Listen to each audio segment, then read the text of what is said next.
आज विशेष करके 4 दिन का जो वाद विवाद में हम लोग बैठे हैं, 50 वर्षों के बाद 50 साल का आज़ादी और 50 साल अपने ही हम लोग अपना देश को राज किए, इसके बाद कमियां महसूस हुई हैं जिस पर चर्चा हम लोग कर रहे हैं। और कमी तो ऐसा कमी है जिसका चर्चा करना भी बड़ा मुश्किल लगता है कि क्या हम माननीय सदस्यों का मामला, जैसे अभी बोली चाली में हम लोग तड़क भड़क करते हैं, पीछे वाले लोगों को तो बोलने का मौका ही नहीं मिलता है, तो खैर उस पर सुधार लाने का बात हम लोग कहते हैं। और 50 साल देश चलाए, 5 साल नहीं, 10 साल भी नहीं, और कोई नहीं दावा के साथ कह सकता है कि अपने इलाका में आपने क्या किया। 50 साल जो सत्ताधारियों ने सत्ता चलाया, उनको और ज्यादा कमी महसूस हो रहा है। वो कहते हैं कि ये नहीं हुआ, वो नहीं हुआ, ऐसे होगा, वो तो घंटों भर समय ले रहे हैं, तो बाकी लोग कब क्या बोलेंगे। भाई अगर इतना जानते हैं तो आप कुछ तो करना चाहिए। हम सभापति जी महोदय जी झारखंड इलाका, जंगल इलाका से आने वाला आदिवासी हूं, और हमारे इलाका में खनिजों से भरा हुआ इलाका। कोई लोग बोलते हैं बिजली का खंभा खड़ा है, कोई बोलता है पानी नहीं मिला, लेकिन हमारे यहाँ तो बिजली उत्पादन, बिजली का खजाना है और पानी का डैम भी है भरा हुआ, और कोयला भरा हुआ है, लोहा भरा हुआ है, सोना चांदी यूरेनियम अभ्रक। अभी अभी संसार में तीसरा जगह हमारे बोकारो डिस्ट्रिक्ट में एक गैस निकला है, मीथेन गैस, दुनिया में तीसरा जगह और एशिया में पहला जगह। धन का कमी नहीं है, लेकिन सभापति महोदय हम लोग सड़क छाप आदमी, गरीबों से, गरीब भिखारी से भी चले गए। ये सरकार ने जो इतना दिन तक काम चलाई है, पॉलिसी बनाई, जैसे लोगों को विस्थापन करना, गांव से उठा देना, गांव उजाड़ दो, लेकिन विस्थापन पॉलिसी सरकार के पास कुछ नहीं। गांव उजड़ने के बाद, जमीन से उजड़ जाने के बाद उनको क्या आप देंगे, रोजगार देंगे, गांव देंगे कि नहीं देंगे, ये सब कुछ नहीं। पुलिस का ताकत लगा के और घास फूस जैसा पेमेंट दे करके जमीनों का कीमत दे के गांव के लोगों को हटा दिया जाता है। हमारे यहाँ सैकड़ों वर्ष से कोयला निकल रहा है झरिया में सभापति महोदय। अभी अभी एक एक्सीडेंट हुआ जिसमें एक बच्ची अंदर चली गई, फिर वापस नहीं मिली। इसके पहले भी ऐसा हुआ, बराबर होते रहा।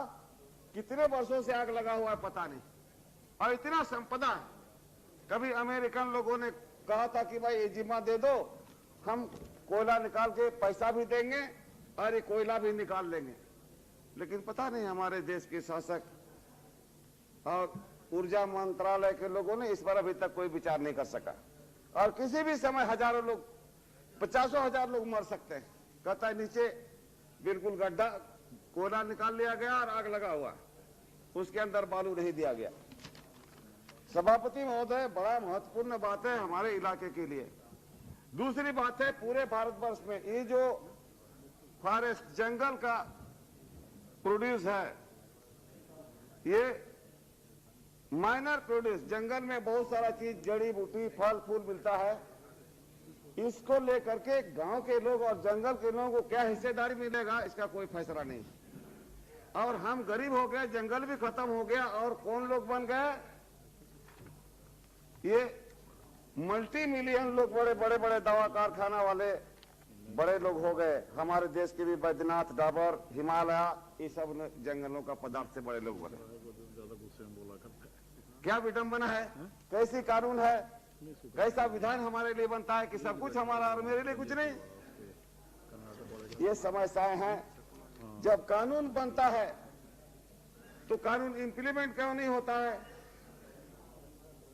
आज इस संदर्भ में हमें कहना, सभापति महोदय, हम अलग राज्य के लड़ने वाले आदमी हैं, और यहाँ कभी कभी चर्चा भी होता था सत्ता विकेंद्रीकरण, माने छोटे बड़े राज्यों को, मध्य प्रदेश, उत्तर प्रदेश जैसा इतना बड़ा राज्य, मध्य प्रदेश जैसा राज्यों की, छोटे राज्यों की आवाज हमेशा बुलंद होते रहा। इस सदन में ये बात किसी ने नहीं उठाया, इसलिए कि सबको बड़ा प्यार है मुख्यमंत्री बने रहने का और प्रधानमंत्री भी बनने का।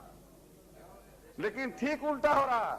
यहाँ तो कई पार्टियों को मिला करके प्रधानमंत्री बनेगा, ये चलेगा परंपरा ढेर दिन तक। इसलिए छोटे राज्यों का निर्माण होने से ही हम समुचित विकास का उम्मीद कर सकते हैं, और इस पर केंद्र सरकार हमेशा अड़ंगा लगा के। आप बताइए, मजाक है?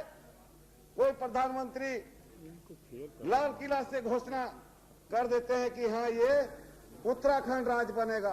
कहां गया उत्तराखंड राज्य? अब हमारा बिहार सरकार अब भेजा झारखंड राज्य होना चाहिए, जिसका प्रस्ताव पारित होकर केंद्र को भेजा गया है। कोई चर्चा नहीं है केंद्र में। यहाँ बड़े अफसर के पास चला जाता है, ब्यूरोक्रेसी के पास, उनके पास खाता पत्र उल्टा पलटा करके ये लोग बैठे रहते हैं। इसलिए देश को नाश करने का तो जिम्मेवारी हम ही लोग पर है, कोई विदेशी आदमी थोड़ी है। इसलिए ये चिंता की बात है कि आखिर होगा क्या। जितना पब्लिक सेक्टर का हालत अभी जो है, हमारे यहाँ जैसे बोकारो कारखाना, HEC, सिंदरी को तो बर्बाद कर दिया। इन सभी बड़े बड़े उद्योग हजारों करोड़ रुपए के घाटा में चल रहे हैं। कोयला धरती से सीधा निकलता है, कोयला जिसमें कोई मेहनत की बात नहीं, कोयला निकालने का बात, उसमें भी घाटा। भाई फायदा किसमें होगा? बहता हुआ पानी से बिजली निकलता है, उसमें भी घाटा, तो फायदा किसे होगा? पानी बिजली का दुरुस्त हम लोग पर क्या जुल्म नहीं हुआ? ये पूरे देश में, सिर्फ हमारे यहाँ नहीं, अनुभव हो गया। कहीं के लोग सुखी नहीं। इसलिए जब राज चलाना है तो ये विकेंद्रीकरण, पावर बांटना है तो पॉकेट में रखे क्या होगा? इसको कहां जोड़ना? क्यों परेशान है? अलग राज कोई बोलने नहीं चाहते। क्या बात है भाई? क्या तकलीफ है उससे आपको? आप घर में भी अगर 5 भाई हैं तो आप 5 भाई किसी दिन अलग होते ही, अच्छा घर चलाने के लिए, अच्छा से अच्छा बच्चों को पढ़ाने के लिए। ये देश विभक्त होने का कहां सवाल है? कोई बोलता देश टूट जाएगा विदेशी ताकत का। इसके पहले जो कुछ हाथ इसमें है, हाथ इसमें है, और पूरा देश में आग लगा तो किसका हाथ है? हम लोग सोचने की बाहर। आखिर होगा क्या? कौन विदेशी ताकत? इसलिए हम लोगों का सोच गड़बड़ है, और हम लोग कहीं ना कहीं जनता को गड्ढा में धकेले जा रहे हैं। हम तो समझते हैं इतना भाषण यहाँ हम लोग कर दिया, लेकिन काम कितना होगा अब आगे देखा जाए। कहा कि 50 साल तक तो भाषण ही देते आए। इसलिए सर जमीन पर काम होना चाहिए। जनता अब इतना बेवकूफ नहीं रही है, जनता को समझ में आ गया है कि अब क्या करना होगा। बड़ा मुश्किल का बात है, तरह तरह का बात। अब हम लोग यहाँ पर क्या, अभी बहुत पेपर वाले पूछते रहते कि भाई भ्रष्टाचार कैसे बंद होगा, ये प्रधानमंत्री सेल बनाए हैं। हम बोले बहुत अच्छा बात है भ्रष्टाचार, लेकिन भ्रष्टाचार कौन है, भ्रष्टाचार कैसा है, वो किस प्रकार का जंतु है, उसका पहचान होना चाहिए ना। हल्ला करने से नहीं होगा। सब खबर कागज में भ्रष्टाचार भ्रष्टाचार भ्रष्टाचार। क्या है भ्रष्टाचार भाई?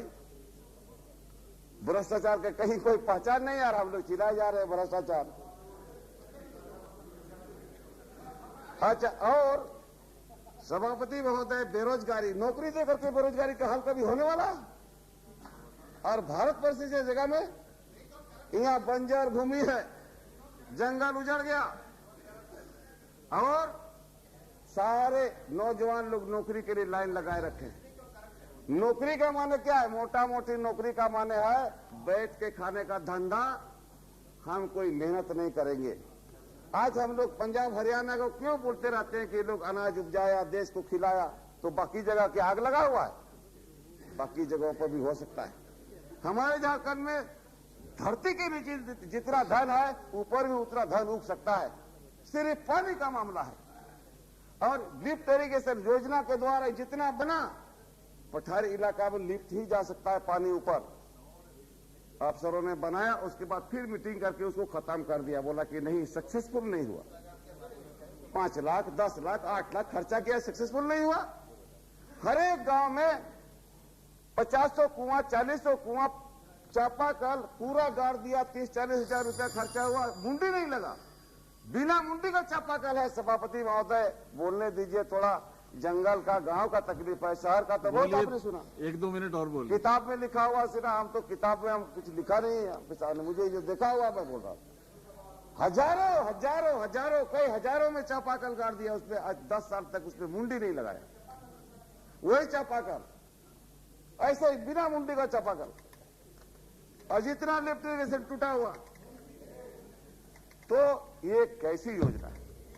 अब हमारे यहाँ विशेष करके एक पठारी विकास, वर्ल्ड बैंक से पैसा लोग ला रहा है, हमारे भारत सरकार के लोग वर्ल्ड बैंक पैसा दे रही है। क्या है?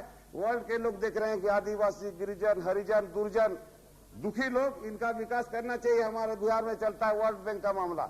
हम बोला भैया वर्ल्ड बैंक वाले जंगल के ऊपर वहां 18 फुट का सड़क बना रहे हैं। हम बोला क्यों ऐसा कर रहे हैं भाई? बोले एकदम ऊपर से आया है, वर्ल्ड बैंक का फैसला है। कहां से? दिल्ली से। और कहां से? अरे दिल्ली में तो मैं रहता हूं, बताओ काहे नहीं पूछा? मेरे लिए सड़क हो रहा है। हम कई अफसरों को बोला कि भाई देखो ऐसा क्यों हो रहा है?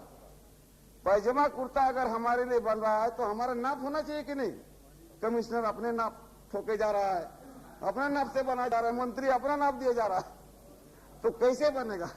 वर्ल्ड बैंक का ये हालत है। जिस आदिवासी के हथियार में कपड़ा नहीं, उसका नाप का कुर्ता बना रहा है, तो आइए सब लोग अपना नाप दिए जा रहे हैं और मंत्री लोग दिए जा रहा है। इसीलिए ये कैसे काम होगा? सभापति महोदय पूरा बर्बाद, पूरी बर्बाद।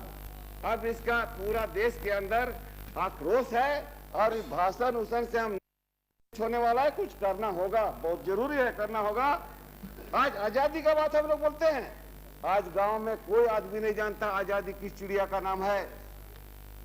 चलिए हम आपके सामने बता दें, कोर्ट कचहरी बोलता थाना, वो तो थाना तो हुजूर मार मार। कोर्ट जिसका पैसा उसी का कोर्ट है। कितने लोग हैं? 95 और 5 हम लोग चिल्ला।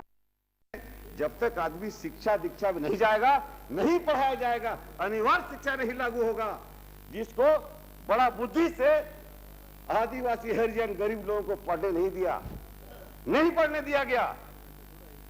यही आप हमारा देश का हाल है।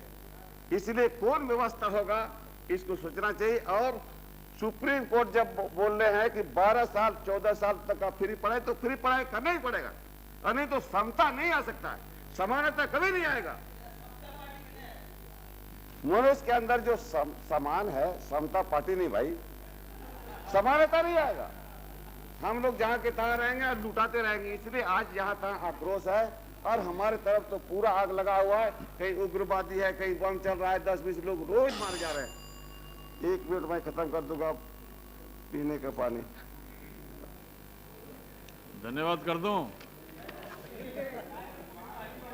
शिक्षा का विशेष कर कहना सभापति महोदय, ये केंद्र सरकार को पूरे देश में एक कानून बना देना चाहिए। अभी तो प्राइवेट स्कूल सारा चल रहा है सब जगह, और जिसका कोई पैसा नहीं दे सकता अपने बच्चों को पढ़ाने के लिए।